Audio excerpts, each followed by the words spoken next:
Hi, everyone. So excited to be here, especially with my two guests, Kelle and Harvey. I mean, it's like coming home week, uh, Yeah. and it's been so exciting to really review where we were, where we've been, and where we are, but more importantly, where we could be going, right? Because I think we've all really understood and appreciated the power and the value of live streaming. And the key, how do we expand together and help each other get better? So, with that said, that's why the word is team, and I think that's what we're trying to build here. And, the game plays every day. It kind of makes me think back when I was a kid. And for a while, I just had a passion for baseball. And summer vacation would come, and as soon as the sun would rise, I would grab my bat and ball and mitt and run to the field. And every day was a new game. People would choose you up or whatever. And it's the same thing here. Is like the game is there. Who wants to suit up, show up, and participate to do whatever you were planning on doing on LinkedIn for being here?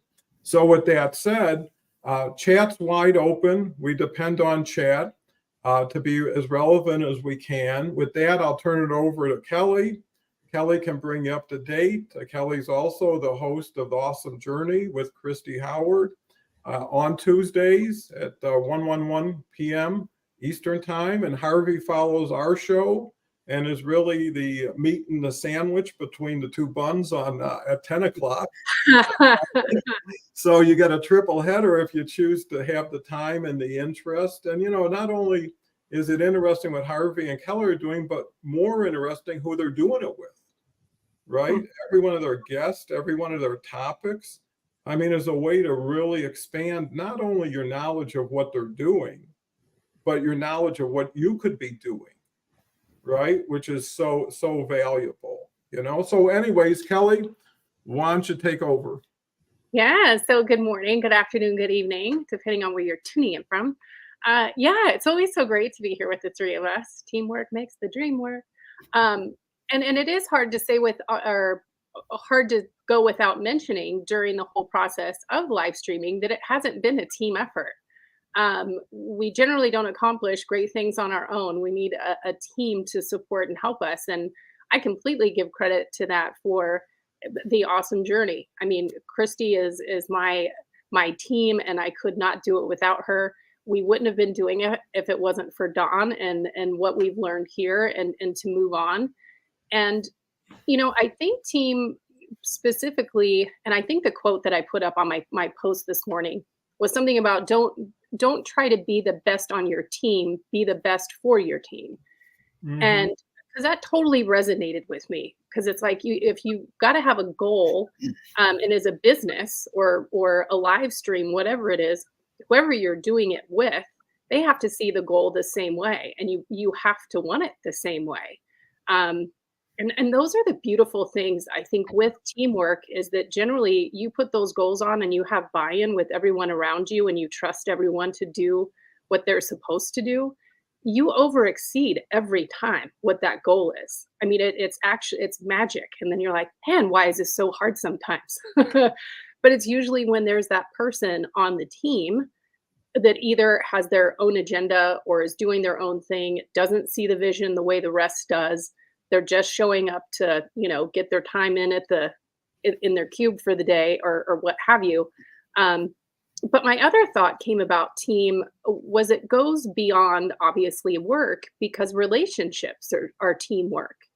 And I thought of that because my best friend was just here for a very short 24-hour trip.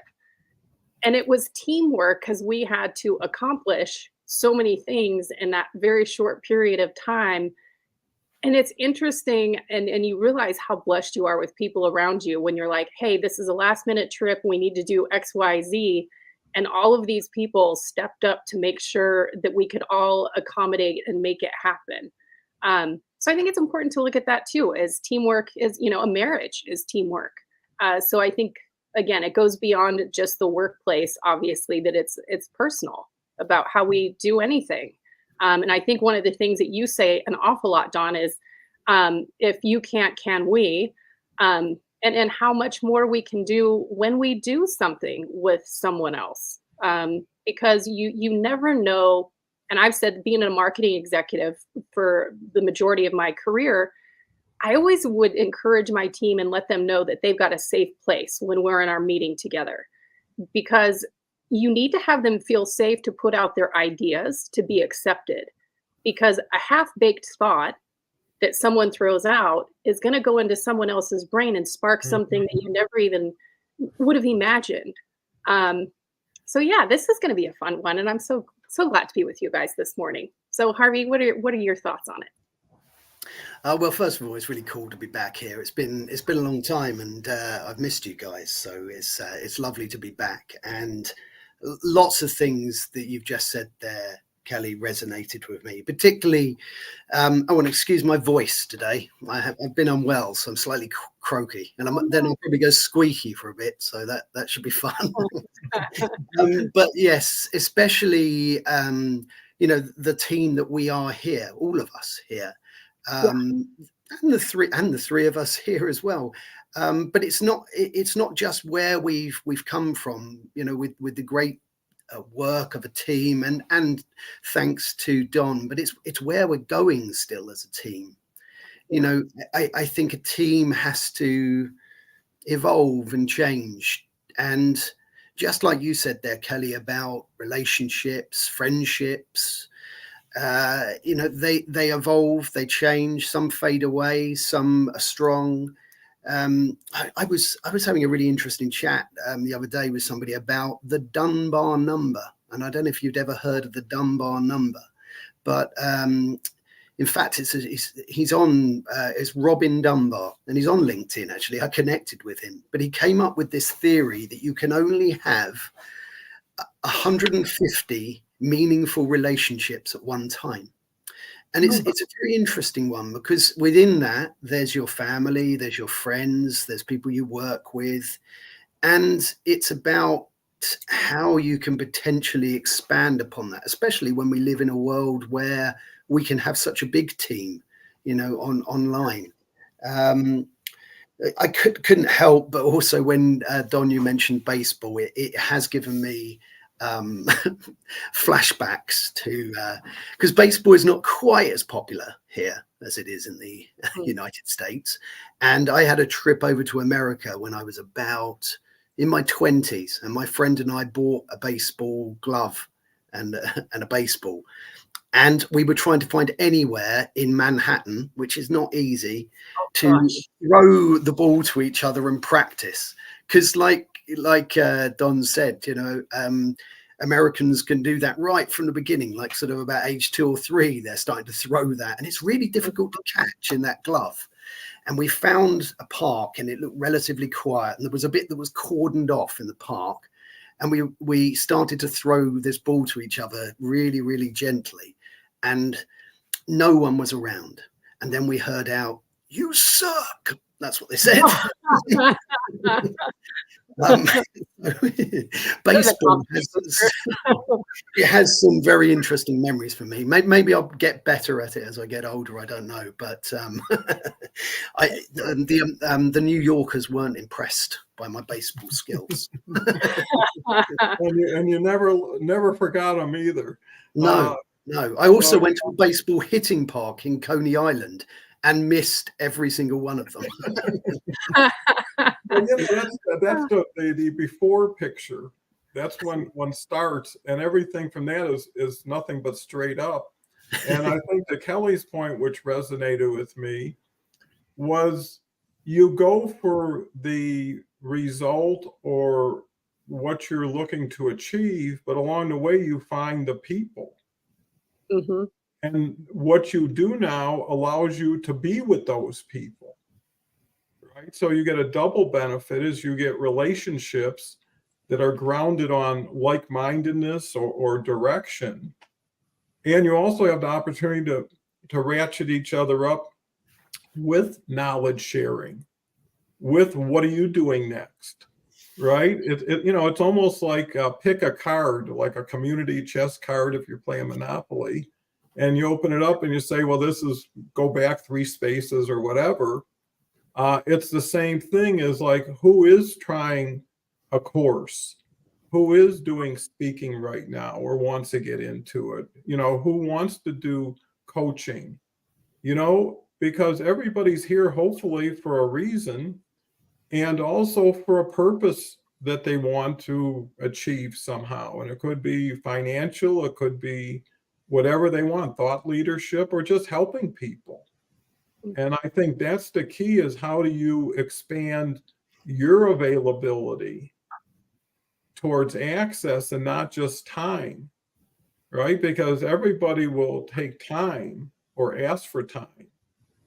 But what can they access with just going directly with you? And that's really content. That's your message, right? What are you into? What are you looking for? What do you need?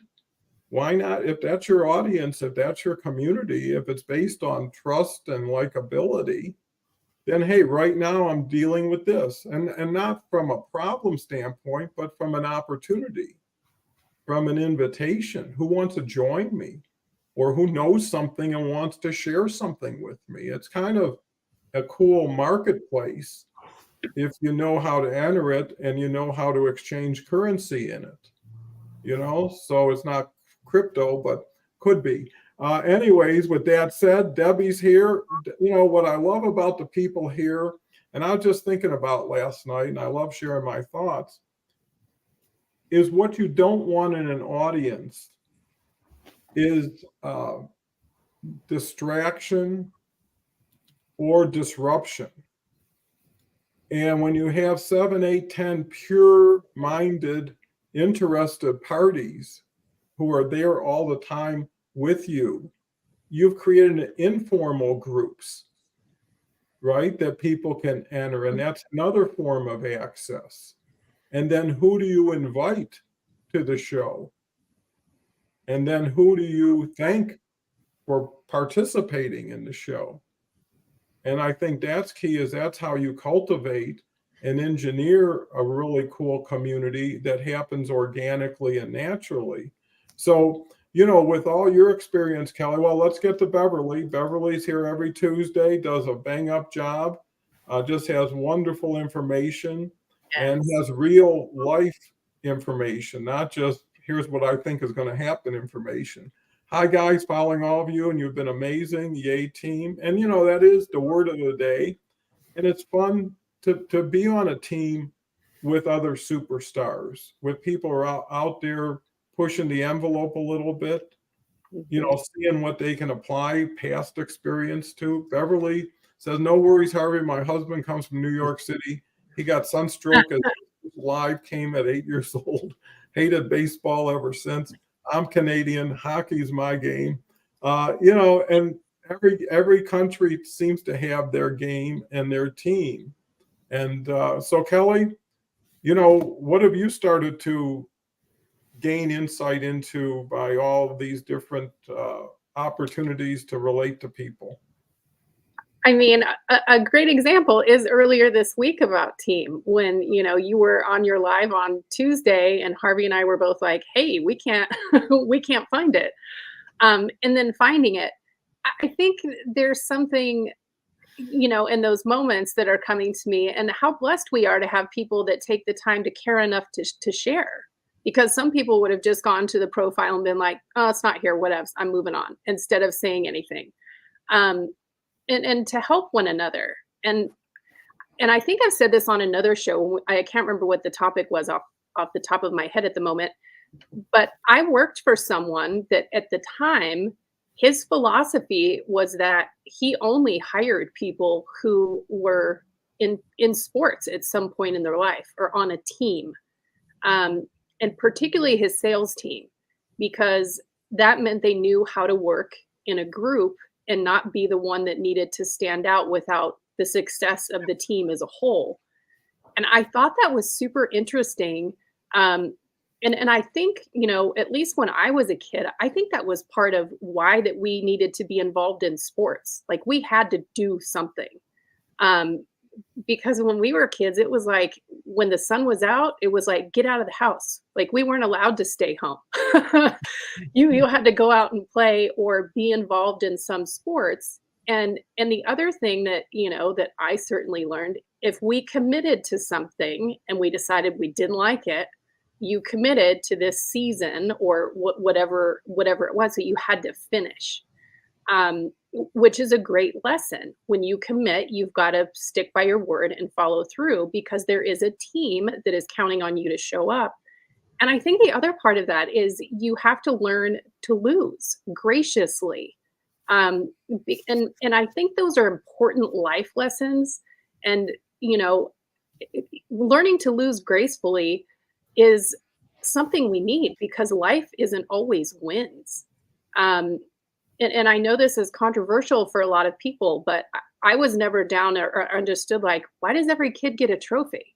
Like somebody has to win. I understand when they're, peewees and stuff, you may not want to do it yet, but when you get older, somebody wins and somebody loses. Why aren't you keeping score? Like, I don't think there's anything wrong with that. And it's a character build.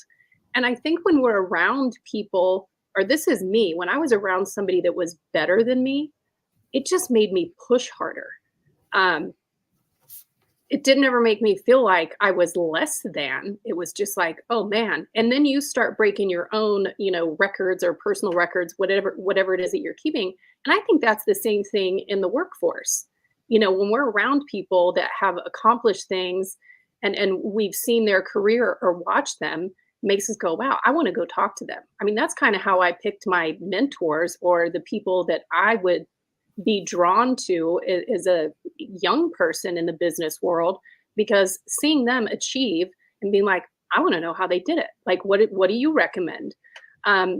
Because I think that always pushes you to be better. And what you were saying a little bit earlier, Dawn, was about like graduating friends or, because our friends change over life. And it is another example, a life coach or a career coach or a therapist.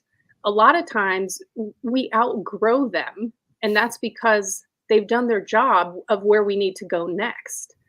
And because my feeling, and this is just me personally, again, is maybe controversial, but if you're going to the same therapist for 10 years talking about the same stuff, you probably need to change. But that's how we know that we grow and move on to somewhere else. And I think having a team around us that's honest with us to tell us those things like, hey, you're not doing your best, or hey, get the let out, or whatever the situation is. And being able to have that trust at the base of a team, I think is also so important. So those are my thoughts this time around. Harvey, what's your thoughts? I mean, it's so easy when Kelly's here because you always get a lift off before you have to start. And, everybody who's listening is feeling and hearing. And that changes the next thing they hear and feel. So Harvey? Yeah, I mean, you're absolutely right. It's really easy just to listen to you, Kelle, and write some things down. You always make a huge amount of sense. I like what you said about losing and the importance of that, and that because I don't think losing is a negative thing. I don't think failing is a negative thing. I don't think making mistakes are negative things. All of those things, they're hard to go through, but they are strong lessons. If you lose or if you make a mistake, sorry. I mean, they can be fuel. Like there's times if I failed at something or it just fuels me to try harder. Yeah. No, I completely agree, and I also think if you're open to your own weaknesses, it's such a strength. Especially as a leader, as part of a team, if you're trying to inspire and nurture other people as a leader, I think it's so important to be open about your weaknesses. I think the biggest mistake people make is burying those problems as a leader or as a team member, because it's such a big flaw. Whereas if you're open to the fact that maybe, I don't know, finance isn't your bag, but then you get yourself an amazing head of finance who also is a great communicator, who can do that job, communicate back to you, you can then head up the sort of overall part of that. But again, I think it's about being open to your weaknesses, being accountable as well when you're in a team. I think that's really, really strong. So, you're accept you're part of being in a team, and accept if you've made a mistake that's affected the rest of the team. Again, I think especially as a leader within a team, because if you're accountable, you're taking the pressure off those other people. If you say, well, look, no, you've made some things have happened here and this is the result, but look, I'm going to sort this out. Take the burden away from people within a team. And I think that's also really important. But yeah, you made some fantastic points. There was something you said as well about, in the end, the fight is you're only trying to compete with yourself. That resonated with me. And I was trying to have a look, because I'm sure it's in that Baz Luhrmann song. Everyone, the Sunscreen song. Everyone's heard that song, haven't they? It's a great song. If you haven't, listen to that song. It's essentially music with someone giving life advice all the way through it. And I think the fight is long, but in the end, it's only with yourself. I was trying to look the lyrics up, but it was something like that. And, it resonated with me as well, that, even if you're part of a team, you don't quite have that fight. You're stronger together. But no, some great points. Well, I think we cover so much ground, because I think at this point we're pretty comfortable doing this because we're doing so much of it on a regular basis. And I think one thing that can overcome almost everything is activity, right? If you're doing 10 things of the same thing a day and one doesn't work out, it just passes. But if you did one event every 6 months and something didn't work, it would be all or nothing. So the faster and the more you do, the better you get at doing, for one thing. Plus, hey, I'm up next anyways. If you were up to bat every time, you'd get weary of batting after a while. Where other times you can't wait for your chance to hit the ball or run the bases. And I think if you take it even beyond success, let's say you achieve whatever you are looking to achieve. Where are you? And the question that goes right next to where are you, who are you with? Who are you going to enjoy all this success, this prosperity, right? And have you built that community for you when you get there? And I think that's where people can build that along the way. And maybe because of building that, someone tells them some directional benefit. Well, just add this to this, or let's do this, and boom. How many people said we never expected that to happen? Some people had a huge hit and they thought that was the worst song they had recorded, and they have to trust the outside world. And I think getting back to team, it's really the culture and the communication style of all the team members, right? Is everybody in the circle? Is everybody hearing the same thing at the same time from everybody? Because once you start building elitism, or the leader becomes a boss instead of a supporter of everybody else, they say leadership is getting people to do what they wouldn't have or couldn't have without you, right? That's the role of a leader.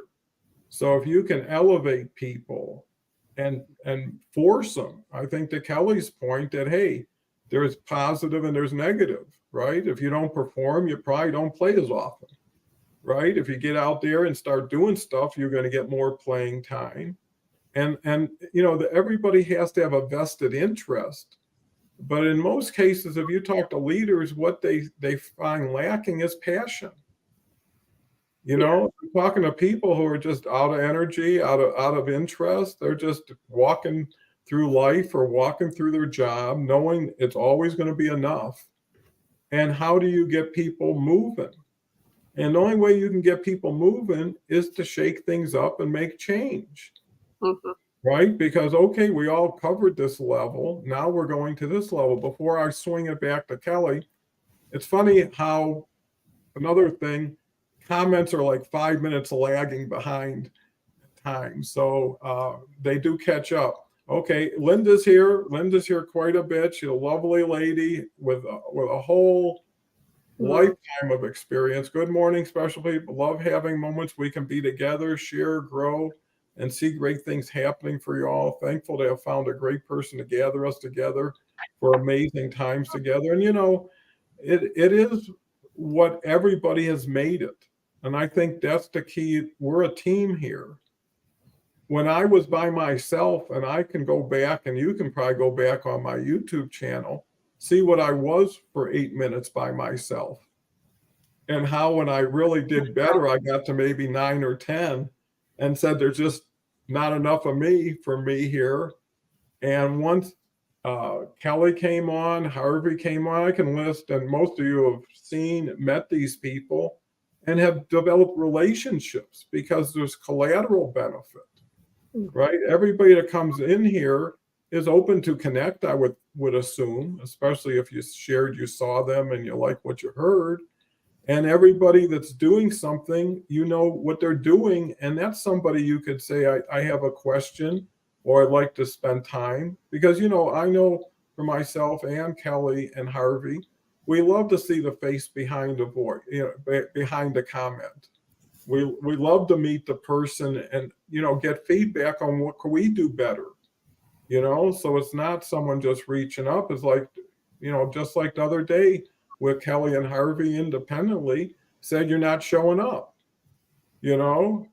And that's like, okay, great. Just like if someone didn't tie their shoelaces, you know, you think, hey, why don't you just take a second at least to be aware? I know I talk to younger kids who they walk around intentionally without their shoelaces tied, but I'm showing my age. But anyways, Beverly, yes, thank you guys. We would have died a slow death on Tuesday.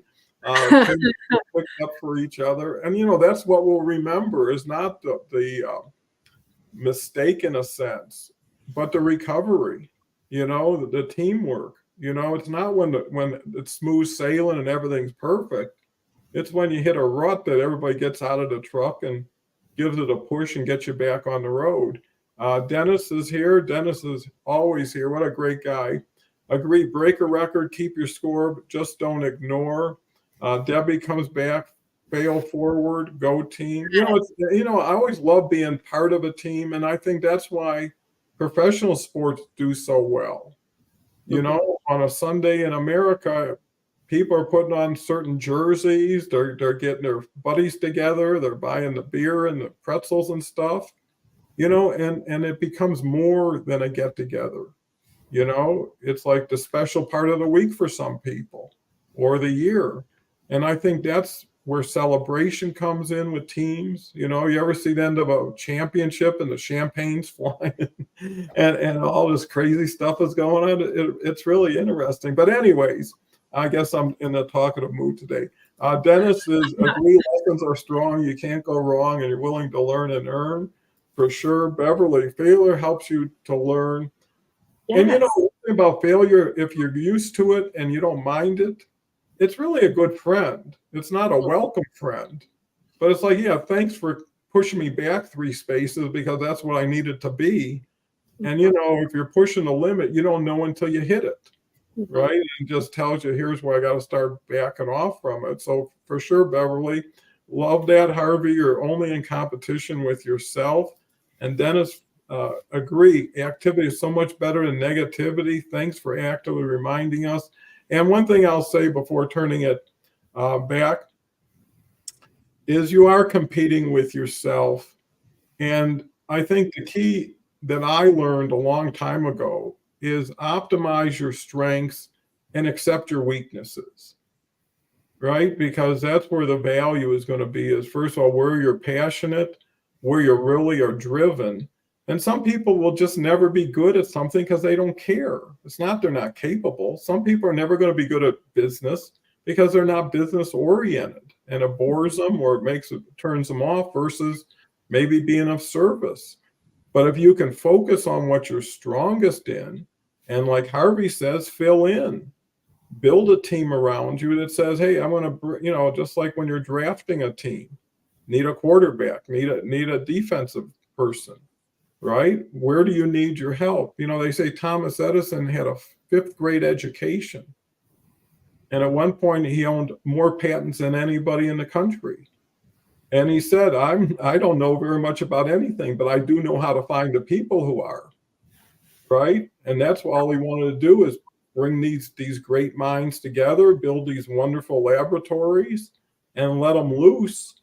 And he found his role. If he would have tried to be that person, he would have been less of what he ended up being. So Kelle, I believe, I get so mixed up with this triple ping pong game at times. This is a wonderful audience that it really is heartfelt. And how do you put a value on that?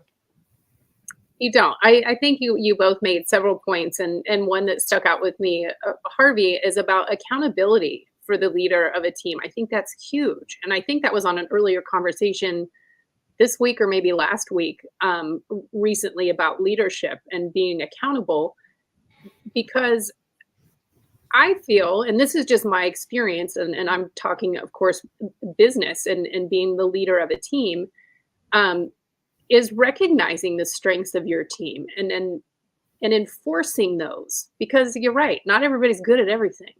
And there could even be tasks within their own job description that they're not great at, but how can you motivate them to do them? Because they still have to do them. Just because you don't like it doesn't mean you're not going to have to do it. And I think that the failure part is massive. Like, failure is 100% about learning. And that's where innovation comes from most of the time. And that's part of, Scrum is fail fast. You continue to test, and every time you fail, you pivot until you get down the path that works. So it's just a roadmap, if you will. And I know I've used this example in the past too. I was, very fortunate. I worked at a global organization where my boss, who was the head of marketing for the US operations, she had twins and decided not to come back to work. And the president of the company said, I would really like you to take this position. And I was like, I have no idea how to run this department. I hadn't been there very long, and there was a lot of things I just didn't know how to do. And he said, well, that makes 2 of us. I don't either, but I know you'll figure it out. And along the way, I had made an error. One of those things that something popped up and I was like, oh my God. And then I started trying to figure out what happened, found out what happened, thought of a solution and what we needed to change going forward, and went to his office and walked in, shut the door. And I said, hey, I really effed up. And I explained to him what happened and what I thought the solution was. And he was like, is that it? And I said, yeah. And, thinking I'm going to get busted. And he goes, well, 1, great solution. And 2, don't worry about it. You're doing your job. Good job. And it changed my mindset about failure, because he knew, well, nobody would have known that unless you continued to push and do things. And his other comment was, that's how I know you're doing your job, because you failed and you're pushing the envelope, trying to figure out new ways to do things. Because one of my things with teams, and specifically in the business world, one of the phrases that I despise is when people say, because we've always done it that way. And it's like, but is that the best way? Or is it the most efficient way? Or why aren't we trying to change things? That would be the same thing for a sports team. You don't do the same plays every game. I mean, you've got to change it up based on who your competitor is. So kind of the same thing, to be able to be fluid, adaptable, flexible, accountable as a leader, but also letting your team know that you get in the trenches with them. And And I've always been that way. And it's probably because I've worked in so many startup organizations, because you've got to get your hands dirty. You can't just be, well, that's not my job. Because when things got rough, and I look at my experience and seeing someone who was my boss or a superior within the organization that would roll their sleeves up and be like, what can I do to help? Because then you're like, wow, that just feels great, because you've got the star of the team, if you will, that's saying nothing is beneath me.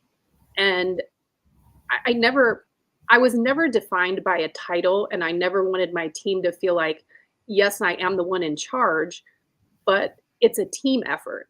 And I very much looked at things too, and then I'll shoot this back over to you, Harvey, is when we had wins, it was our team wins.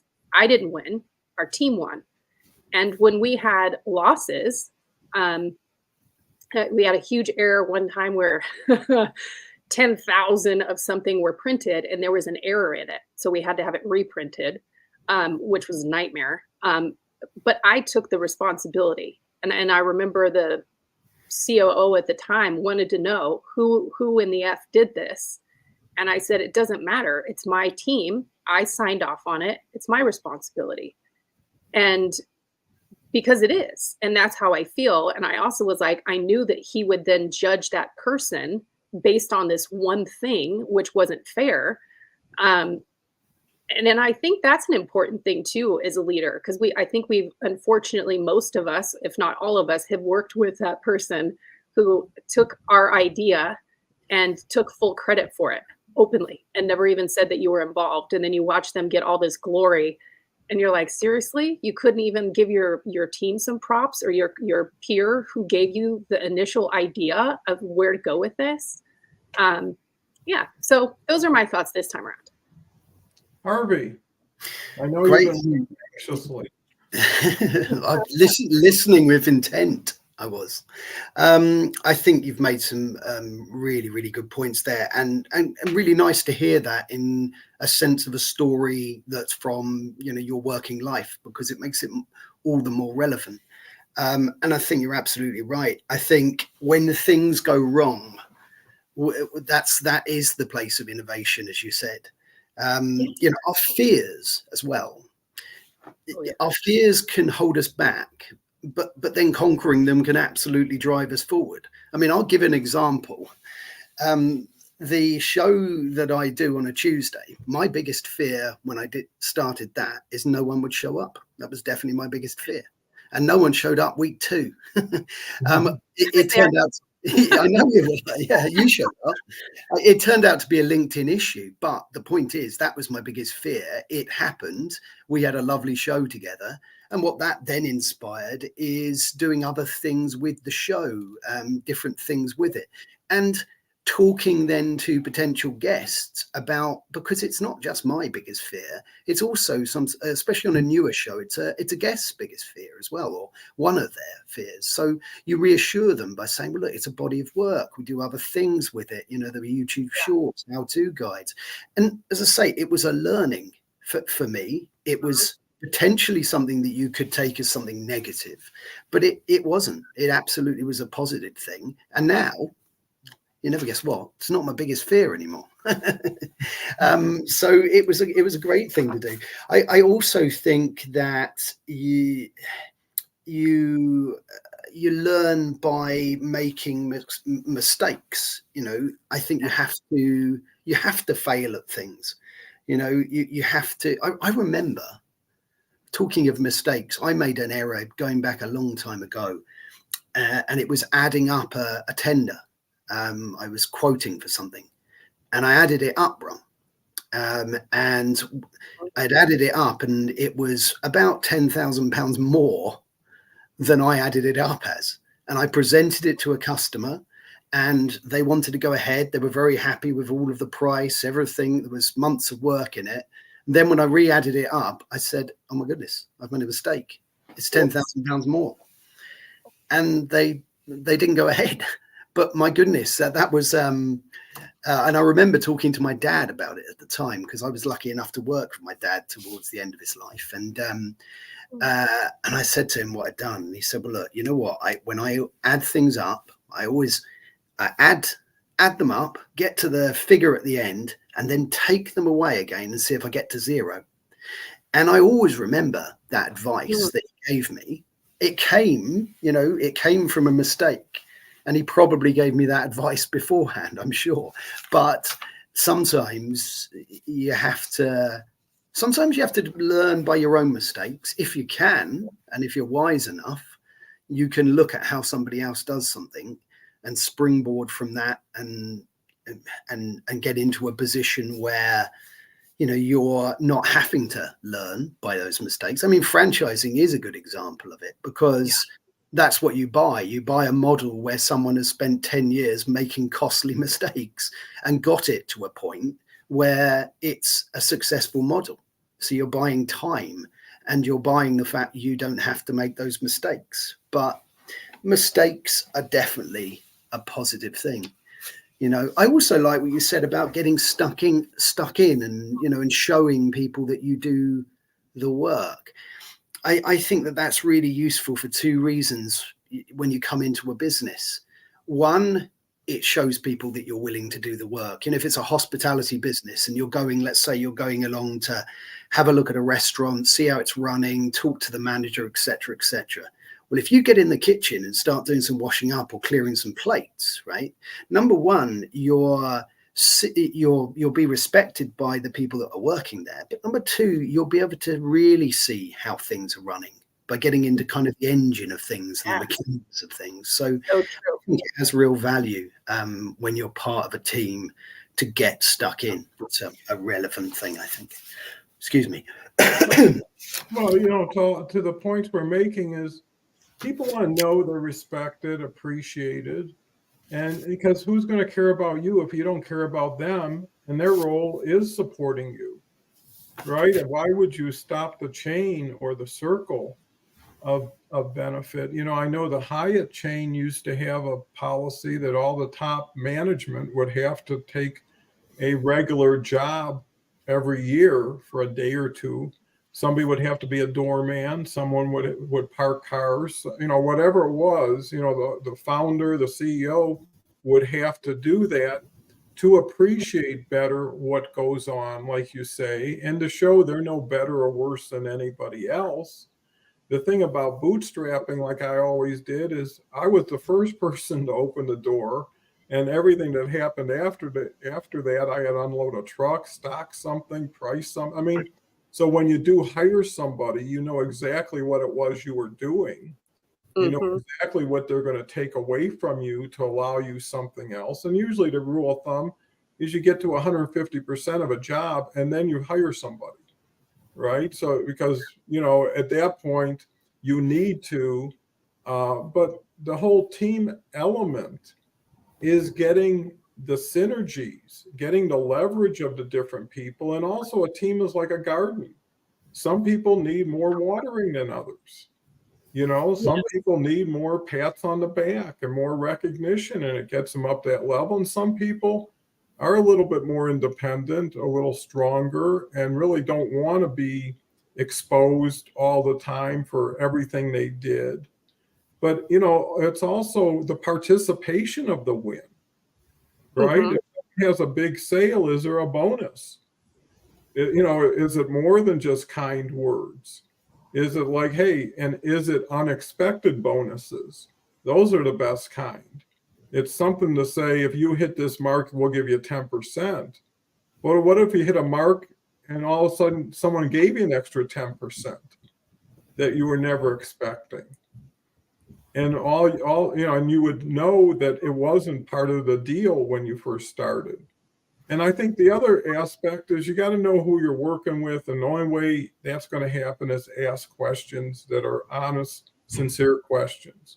And anytime you're confused or don't understand, it's your responsibility to make people aware of it. You can't expect, well, they must see it, they must know it, they must feel it. Because if that's the case, you're just giving off signals. And they're going to wonder, why didn't you bring this to us? You know, when you knew about it, or why were, you know, because it's that trust thing that's so hard to gain and so easy to lose. that people tend to really build leadership and teams with. Who can I depend on? Who can I trust here? I've seen so many organizations with these high flying salespeople that might have been contributing 40% of the revenue, but they were totally disruptive to the rest of the organization. And everybody was wondering, what are we here for, right? So anyways, let me just get back to the comments. Linda says, Beverly, sorry I missed Tuesday. I have a discipleship class here as a potluck after, but I'm blessed to be part of wonderful people in my lives. And that's important, right? You got to put yourself where you need to be. Teamwork can also apply in the music world. I hired a top-rate arranger and then plugged in professional instrumental. Everyone had their own track for contribution. Dennis comes back with agree, as Edison said is true. Who you know can be better than what you know and can keep you on the go, just like your great daily show. Wow, that was a 4-bagger there. Great share, Kelly. An opportunity to help you grow because you looked outside the box for solution. And yes, some aren't team players, but willing to gain credit when wasn't all their work. That is so bad. That is, that's almost, I would say, reprehensible, because it's also in your face. And why would anybody then repeat that mistake? If anything, they probably go out of their way to make sure you don't get any good stuff. And share both help others aware of things happen, but looking for answers or aware of whom to watch and trust forward. Dennis says, agree, we learn from our mistakes, but we need to learn from others' mistakes too. That's so important. And I think that's why having a coach or a trainer or a group that you can learn from Harvey's mistakes and Kelly's mistake. And you know what? It makes our mistakes more valuable if 4 people could get the benefit from them instead of just us.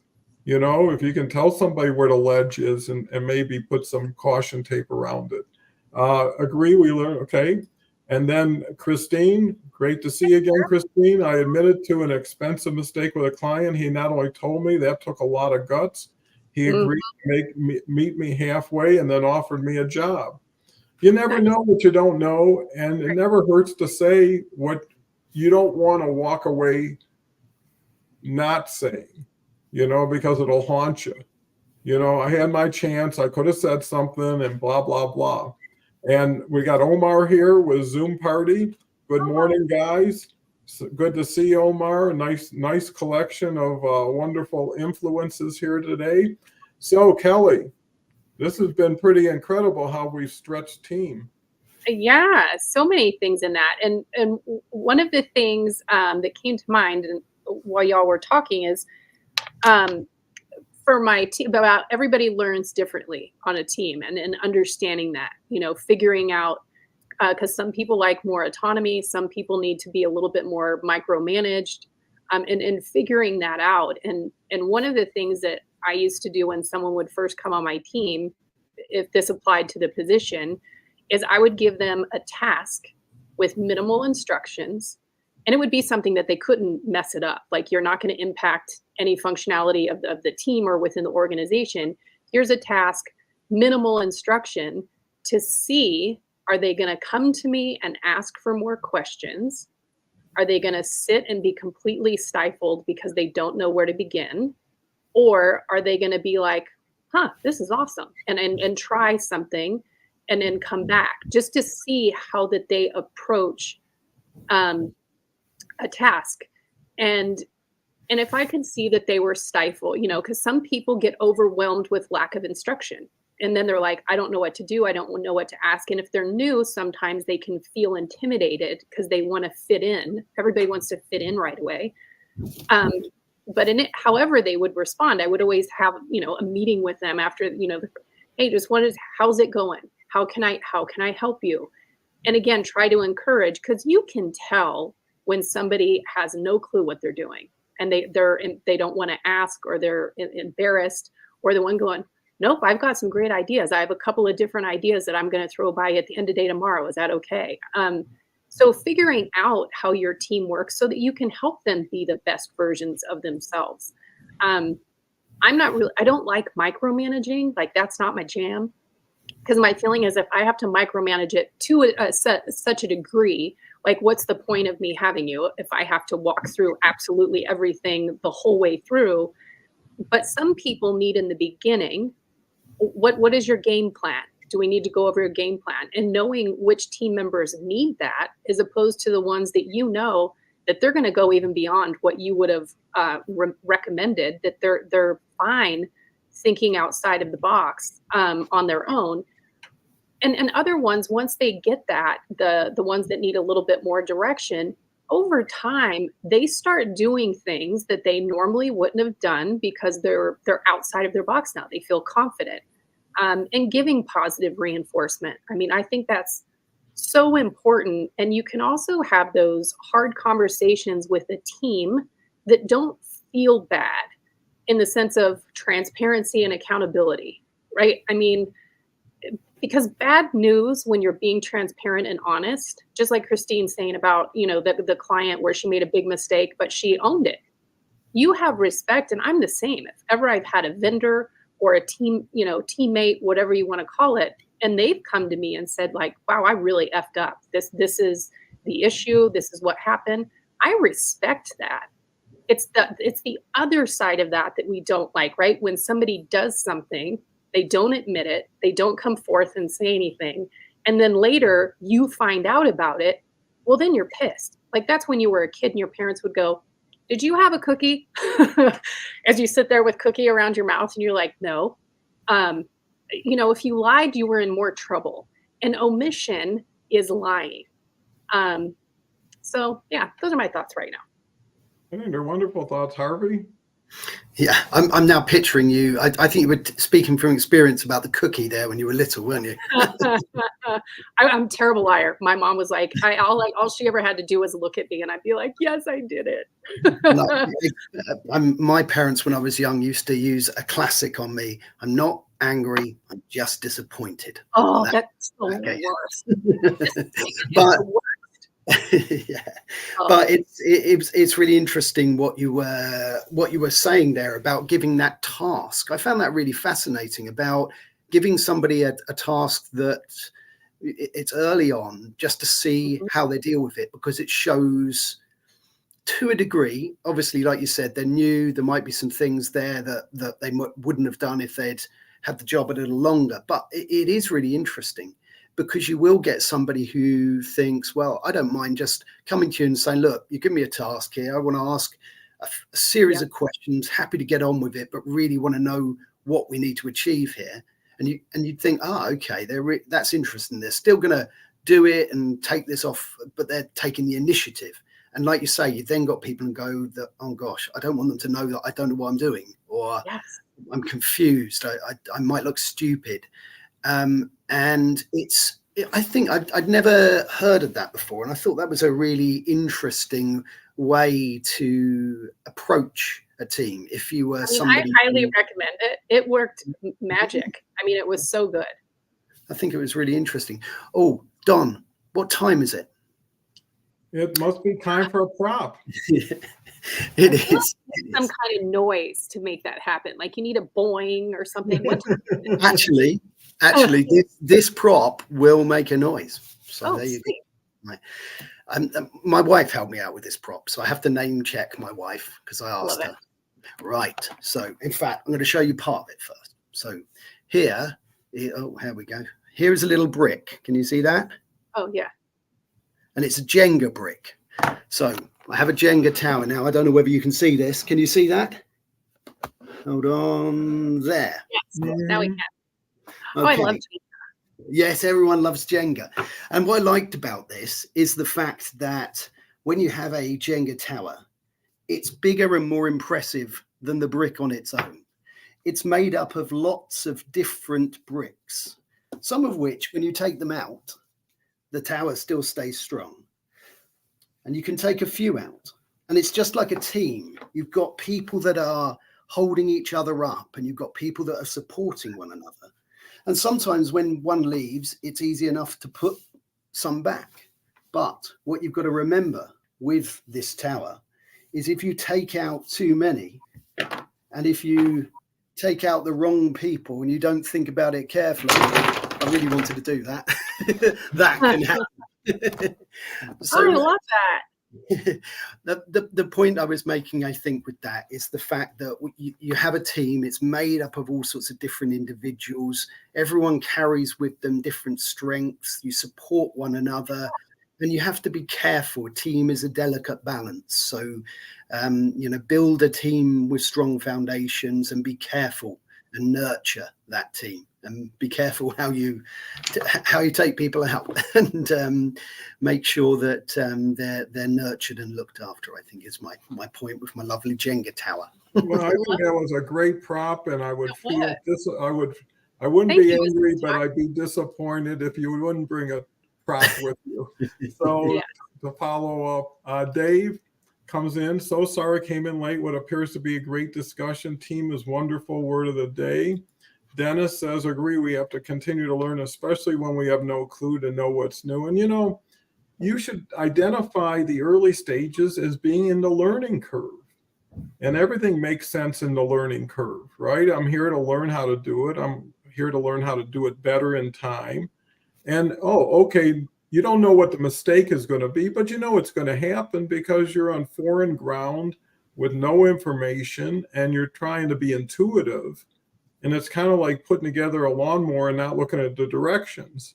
You'll probably get about 90% there, and you'll find a lot of missing pieces. And that's part of it. Donna, agree. Knowing the steps of a job helps us understand the process. Working my first years of Lincoln College at a bottle factory during summers, learned much about factory jobs and learned 100 flaws can be in a bottle. And worked dairy barn at Illinois State, but also learned about home business without the cost of, and could do my own out Tupperware. And what Linda's really identifying is all the different experiences and the knowledge you don't have without experiences like that. I mean, I would never know about bottles or things like that. But by having people join the conversation, now everybody knows, first of all, it exists. And there's people who actually focus on those areas. Debbie says, great analogy, Jenga maneuvers. That was pretty fast in relationship to the demo. Love the prop of the day. Very well understood the way each block represents life and way of life. And, I think what Harvey very well demonstrated is visualization, right? When you can see something, you can equate that to something, right? If it's just ideas and thoughts, they kind of breeze over. But if you can relate to, you pull this out and you pull that out, and then this could fall. I think what it really demonstrates is balance. And every team needs balance. You can't have all offense and have no defense, or vice versa. You got to have a balanced approach. And every I wish team you'd said that now, Dom. That's really good.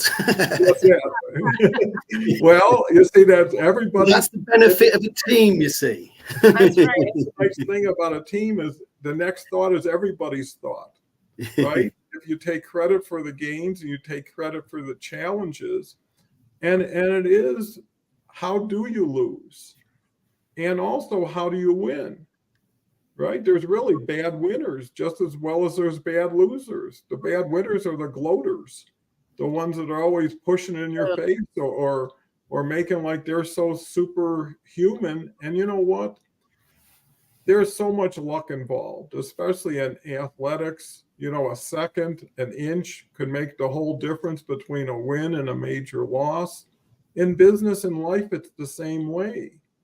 There's opportunities and there's missed opportunities and there's messed up opportunities, and how do you learn how to get better at being opportunistic in a mutual rewarding way, where most people are like, for me to win, someone's got to lose, and that doesn't duplicate and it doesn't scale very well. So Dennis comes back with, nowadays we need more clicks and bricks. We needed that for a long time.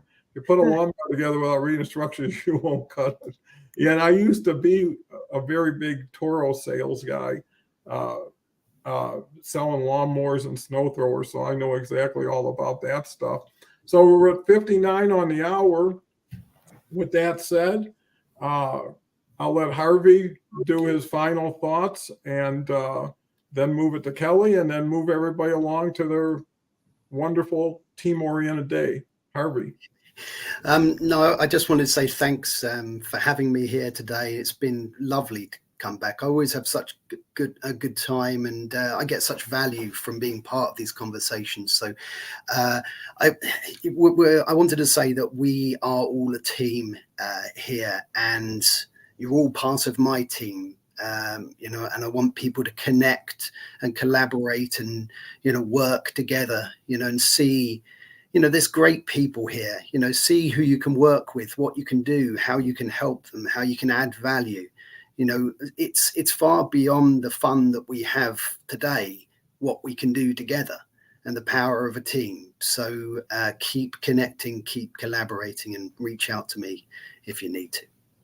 That's great, Harvey. And, Harvey's just a wonderful gentleman. And you know what I've learned about teaming up with all these people and the audience is it does distill into friendships, right? Is you get to know people in a professional way, in a working way, that you get to see exactly who they are and what they're made of and what they're going with.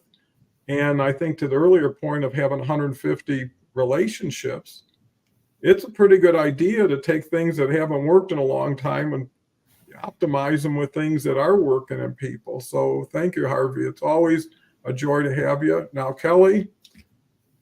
Yeah, so great. I loved the Jenga. That was bomb. I love giant Jenga. It's so much fun. And it's also kind of a little reminder as an additional takeaway is, those pieces are replaceable. It's not like, hey, I'm the one that's holding this building up, because you're not. It is all of the pieces that are holding the building up. So a great one, great conversation. I always love being here with you guys. This was fun today. And thank you everyone for joining us. And as I always end up, go out and shine so bright that others can't help but shine too. Well, I can't say any more than that. I could, but I won't.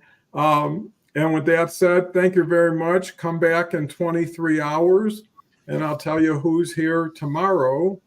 Actually, it's going to be Jeffrey and Kelle. So it's going to be great to have the three of us. And then Saturday, we've got Catherine Chadwick and Carol Kim's coming back, a wonderful lady in the HR field. And then Sunday is Sarah, and then Monday is Gretchen, and we start it all over again next week. So thank you very much. I can't thank you enough. So I'll do another show tomorrow at least, and thank you some more then. So with that said, take care. Bye for now.